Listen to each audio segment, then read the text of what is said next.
시청자 여러분 안녕하십니까. 여수 MBC 뉴스데스크입니다. 폭염과 가뭄이 이어지면서 지난 5년간 전남에서는 41개 저수지가 바닥을 드러낸 것으로 조사됐습니다. 국회 김태흠 의원의 국감 자료에 따르면 지난 5년간 연중 최저 저수율이 0%를 기록한 저수지는 전국 90곳이었으며 이 가운데 전남이 41곳으로 가장 많았고 경북 20곳, 경남 17곳 순이었습니다.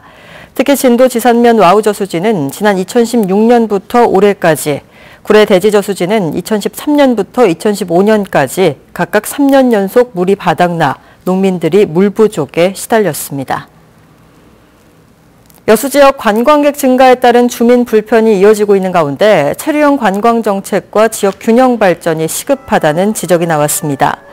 여수시의회 송재양 의원은 최근 임시회 10분 발언을 통해 유럽과 동남아 일부 국가의 경우와 같이 관광객 증가에 따른 부작용이 커지고 있다며 관광객이 줄더라도 체류 기간을 늘리는 방향으로 정책을 바꿔야 한다고 주장했습니다.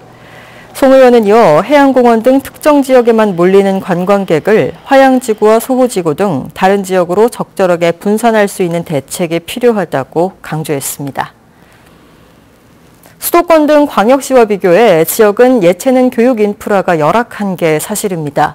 상대적으로 소외된 지역 관현악단 청소년들을 위해 해마다 프로 연주자들이 재능 기부에 나서 눈길을 끌고 있습니다. 조희원 기자가 취재했습니다.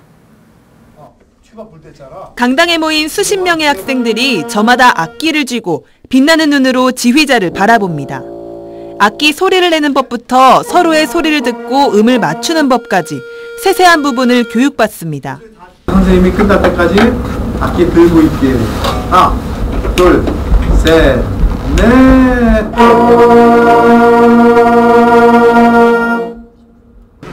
오늘의 선생님은 특별합니다. 한국예술종합학교 이정생 교수와 전 KBS 교향악단 소속 이재규 첼리스트로 국내 정상급 연주자들입니다. 평소 지역 학생들이 접하기 힘든 실력 있는 음악인들의 가르침에 학생들의 눈은 기대감으로 반짝입니다. 드럼 잘 치는 법이랑 앞으로 어떻게 하면 잘 치고 잘할지 배우고 싶어요. 제가 부족했던 점 알려주셔서 감사했어요. 지난 15일부터 일주일 동안 여수에서 지역 청소년들을 대상으로 마스터 클래스가 열렸습니다. 관내 5개 초등학교 관현악단 학생 200여 명이 수업을 받았습니다. 매년 이맘때 열리는 여수 마칭 페스티벌의 일환으로 인프라가 부족한 지역 청소년들에게 특별한 교육의 기회를 제공하기 위해 이 같은 자리가 마련된 겁니다. 제가 가르쳐보니까 기대했던 것보다도 항상 학생들이 그 잠재력이 굉장히 많이 있어요. 그래서 이제 이런 프로그램이, 교육 프로그램이 앞으로 지속적으로, 계속적으로 많이 되면 이런 그 학생들의 그 이런 기량 향상에 많이 도움이 될 거라고 생각합니다. 이번 교육에 참여한 학생들은 모두 오는 26일 열릴 여수 마칭 페스티벌 무대에서 공연을 선보일 예정입니다. 실력 있는 음악 교육에 늘 목마른 지역 청소년들, 어른들의 재능 기부가 갈증을 풀어주는 작은 오아시스가 되고 있습니다. MBC 뉴스 조희원입니다.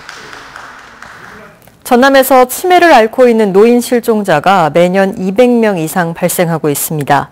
전남지방경찰청은 도내에서 지난 2015년부터 3년 동안 매년 평균 271명의 치매 실종자가 발생했고 올 들어서도 245명이 실종됐다 대부분 발견됐지만 이 가운데 12명이 숨졌다고 밝혔습니다. 경찰은 치매 노인들이 배회하면서 수색에 어려움을 겪는 만큼 지역 봉사자 49명으로 구성된 드론 수색 봉사대를 발족해 치매 실종자 수색을 지원하기로 했습니다. 제때 임금을 받지 못하는 외국인 노동자들이 늘고 있습니다. 광주지방고용노동청에 따르면 2013년부터 올해 9월까지 전남 22개 시군의 외국인 노동자 임금 체납 신고 건수는 4,912건으로 체납액은 354억 1,633만 원에 달했습니다. 체납 임금 증가율은 지난 5년간 45.7%로 고령화된 농업 현장에 외국인 노동자 비율이 점차 높아지는 상황이어서 노동당국의 철저한 지도 감독이 요구되고 있습니다. 정부가 먹거리 안전을 더 챙기겠다며 PLS, 이른바 농약 허용물질 목록 제도를 내년부터 전면 시행할 계획입니다. 농작물별로 허용된 농약만 쓰도록 하겠다는 건데 준비도 부족하고 현실성도 떨어져 혼란만 키우고 있습니다. 양현승 기자가 보도합니다. 내년 1월 시행을 앞둔 농약 허용물질 목록제도 PLS. 엄격한 기준으로 농약 오남용을 막고 농산물 안전성을 높이기 위해 추진됐는데 농촌 현실과 거리가 멉니다.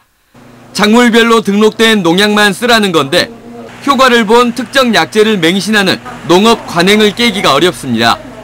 여러 작물을 돌려 심어야 그나마 수지가 맞는 게 농촌 형편인데 작물별로 뿌린 농약으로 인해 의도치 않게 토양이 오염돼도 문제가 됩니다.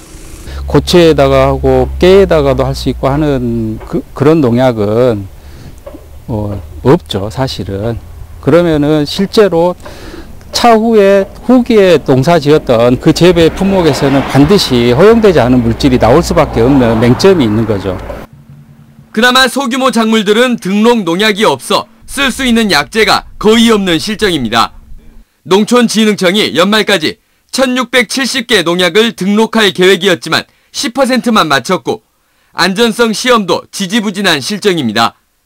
안전한 농법의 필요성은 인정하지만 워낙 고령층이 많아 관행농법을 탈피하기 쉽지 않고 일단 용어 자체가 생소해 잦은 홍보와 교육도 미진합니다.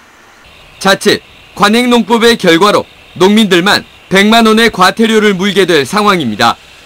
잔류농약이 검출됐을 때 결국에 판매하지 못했을 때 우리 땀 흘려서 농사지었던 농민들의 그 아픔이 상당히 클 거다. 최근 국회 국정감사에서도 PLS 제도는 농촌진흥청이 벼락치기로 추진하는 허술한 정책이라며 문매를 맞았습니다. 국회 농해수위원회는 PLS 시행 유예를 촉구하는 상임위 차원의 결의문을 채택할 예정입니다. MBC 뉴스 양현승입니다. 전남도교육청이 학생들의 건강을 보호하기 위해 도내 모든 학교에 공기정화장치를 지원할 계획입니다. 도교육청은 최근 교육 관계자들과 가진 설명회 자리에서 먼저 공기정화장치가 없는 학교들을 대상으로 비용을 지원하고 내년까지 도내 모든 학교에 설치를 마무리해 학생들의 미세먼지 노출을 줄여나가겠다고 밝혔습니다. 이와 관련해 도교육청은 제품 선정과 예산 집행을 투명하게 진행하겠다며 지역민들의 관심을 당부했습니다. 전라남도가 계속 줄어드는 인구 문제 해소를 위해 젊은 세대의 경제적 자립 기반 지원 시책을 선도적으로 추진하겠다고 밝혔습니다. 전라남도는 특히 청년들의 기초자산 조기 형성과 조기 결혼을 돕기 위한 청년 취업자 주거비 지원 사업과 일찍부터 노후에 대비할 수 있도록 하는 청년 생애 최초 국민연금 지원 사업을 추진하고 이 같은 선도적인 사업의 대상과 범위를 계속 확대해 나가기로 했습니다. 전남도는 또 최근 청년층에게 가장 인기 있는 지원 사업인 청년 희망 디딤돌 통장과 도민평가단 우수 사업에 선정된 꿈사다리 공부방도 지속적으로 늘려나갈 계획입니다. 여수시가 농림축산식품부가 주관한 도시민 농촌유치 지원사업 대상지에 선정됐습니다. 이에 따라 여수시는 앞으로 3년 동안 6억 원을 투입해 귀농, 귀촌 지원센터를 운영하고 예비 귀농인에게 임시 거주지를 지원하는 등 귀농 귀촌인들의 안정적인 정착을 위한 사업을 추진할 계획입니다. 한편 지난해 여수 지역 귀농 귀촌인은 4,280명으로 전년보다 40.6%가 증가한 것으로 집계됐습니다. 경찰이 가을철 교통사고 예방을 위해 대책 마련에 나섰습니다.